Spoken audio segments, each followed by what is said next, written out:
Welcome back to another video, people. We're back at the unit, but the car we're working on today, you probably see it in the thumbnail.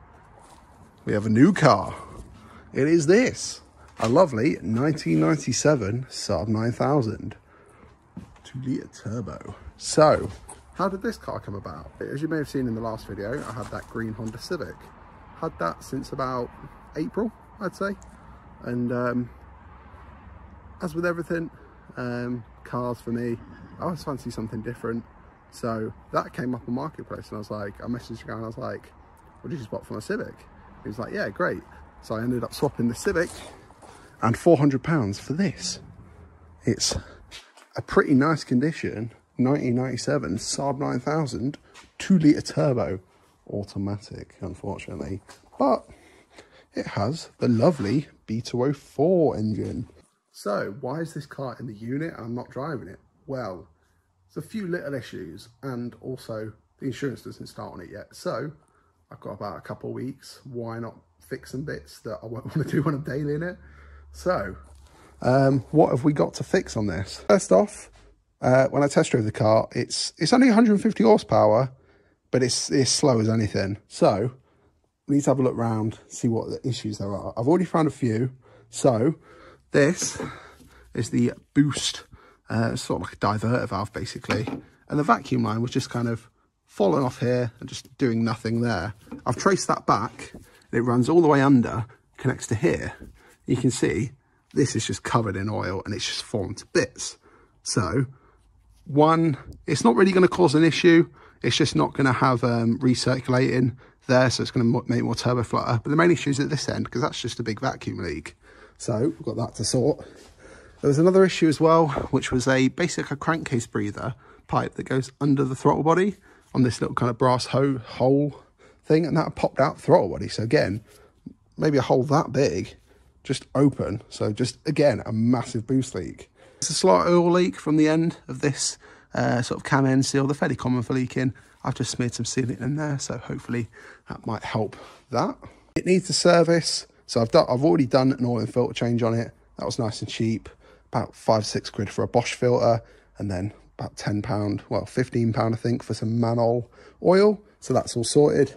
As you can see, the air filter's out, mainly because I wanted to see what the design was, because it sort of goes into the inner wing, which is kind of weird.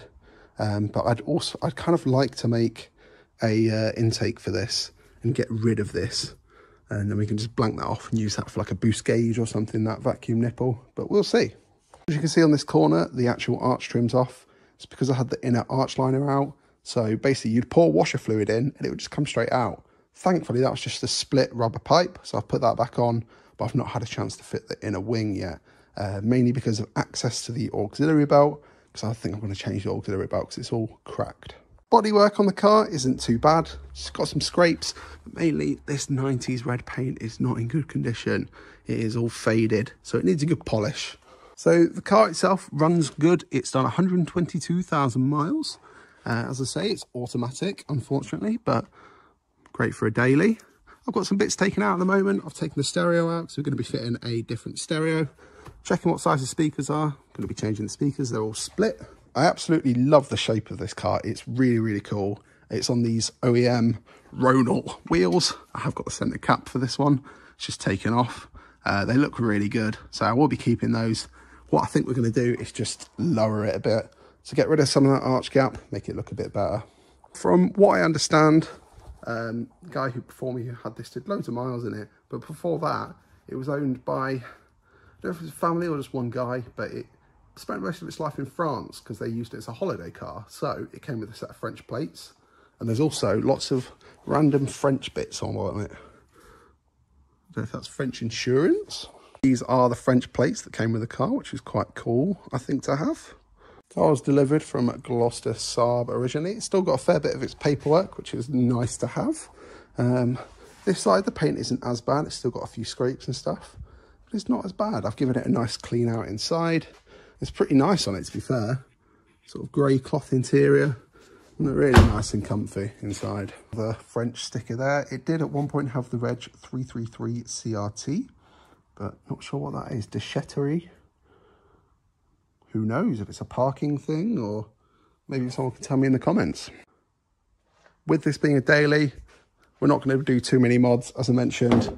Lowering springs to get rid of the arch gap, an intake, some better turbo noises, and we'll probably do a back box delete, I think, as well, just because it's really quiet now. And the rear box on it is, I'll show you.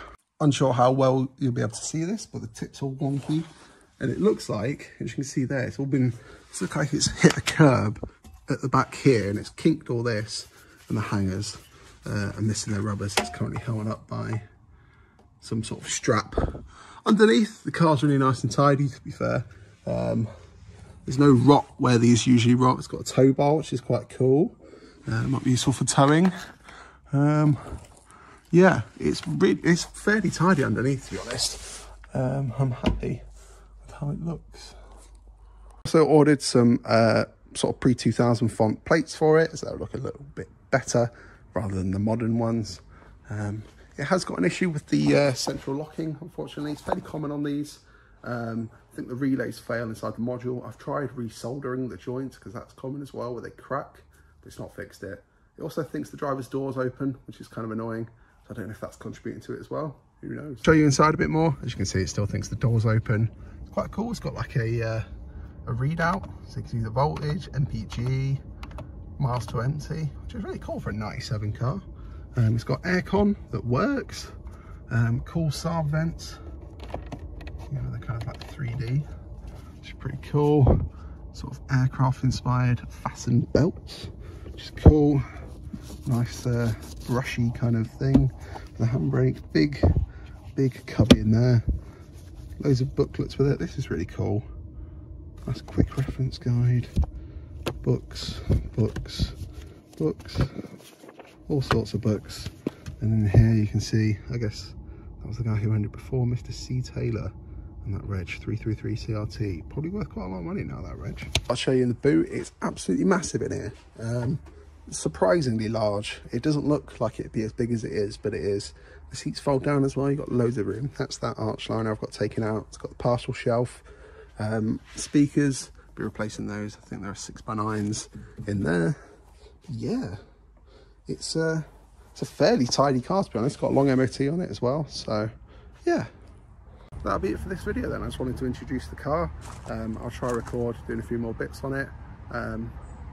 Yeah, new daily project. Still currently dailying this at the moment, but it really needs to come off the road, to be honest, for some welding. But it's been good fun to drive. Yeah. Thanks for watching, guys. I'll see you in another video with a Saab, or maybe the Subaru. Who knows? Cheers.